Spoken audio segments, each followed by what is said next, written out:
2-4 वर्ष अगाडि त भ्यालेन्टाइन्स डे प्रेम दिवस रोज डे हक डे भनेर खुब भुर्किलाउँथ्यौ खुब फुटफुट गर्थ्यौ नि होइन अहिले म जन्मेपछि निक्ल्यो तिमीहरूको भ्यालेन्टाइन्स डे अब त दिनै पछि मुड डे हक डे हकेपछि डाइपर डे सकेपछि पैसा डे नत्र भए हातैले गुड वे डे अनि आज चाहिँ फ्राइडे यस्तै डेहरू मात्र आउँछ अब नआओस् पनि कसरी पहिला फुल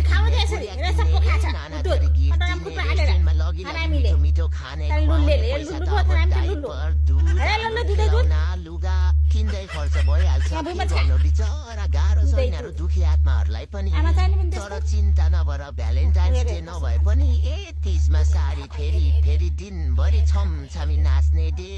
अझ त्यो भन्दा त नारी दिवस जय नारी डे छँदैछ किन चिन्ता लिन्छौ अनि केटाहरूको लागि चाहिँ श्रम डे मजदुर डे छँदैछ अब त्यति बेला तिमीहरूले भ्यालेन्टाइन्स डे मनाएको पनि आज यही दिन देख्नुलाई होइन त